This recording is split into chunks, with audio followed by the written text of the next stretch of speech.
ఎన్ని భాషల్లో అనువదించింది తెలుసా? ప్రపంచంలో ఏ గ్రంథం గాని ఇన్ని భాషల్లో.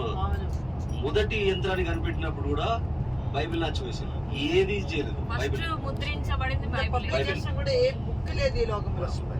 సంవత్సరానికి 50 కోట్ల బైబిల్ అమ్ముడు పోయే పుస్తకం ఏదంటే బైబిల్.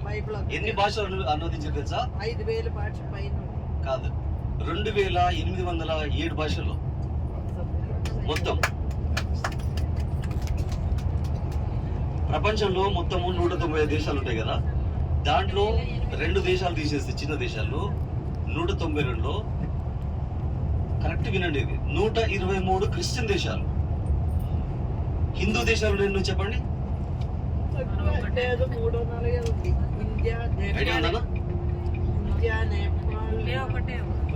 అది మన ఇండియాలో ఉండి మనకి తెలియదా? కరెక్ట్, ఒకటే మన ఇండియా ఒకటే. నేపాల్ ఒకప్పుడు హిందూ దేశము, కానీ కమ్యూనిస్ట్ గా ప్రచండ ఎప్పుడైతే 2008లో ఎదిగాడో ప్రధానిగా కమ్యూనిస్ట్ దేశంగా మారిపోయింది అనమాట. ఒకటే ఉంది. ముస్లిం దేశాలు 57. 57 ఇప్పుడు నేపాల్ కంట్రీ. ఇది కమ్యూనిస్ట్ కంట్రీ. కమ్యూనిస్ట్ కంట్రీ ఏదంటే రిలీజియస్ అండి, అట్లా ఎట్లయితుందండి? వాళ్ళ దేవుని నమ్మకుండా వాళ్ళకి రూల్ పాస్ చేసినట్టు ఇది హిందూ దేశం కాదు, ఇది కమ్యూనిస్ట్ దేశం ప్రకటించేస్తున్నారు. రష్యా ఒకటి, చైనా ఒకటి, ప్లస్ ఇది నేపాల్, 3 కమ్యూనిస్ట్ దేశాలు. గుర్తుపెట్టుకోండి, 57 ముస్లిం దేశాలు, 9 ఏమో బుద్ధిస్ట్ దేశాలు. ఏది మయన్మార్ ఒకటి, థాయిలాండ్, వియత్నాం, లావోస్, కంబోడియా, ఇలాంటి అన్నమాట.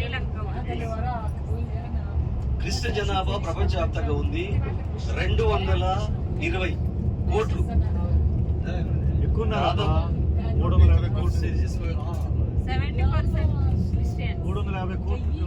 లేదు ఫాదర్, ఇప్పుడు గణాంకాల ప్రకారం 220, 290 వచ్చేసేమో ముస్లిం జనాభా.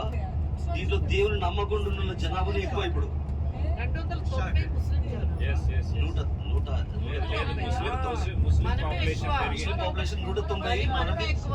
220.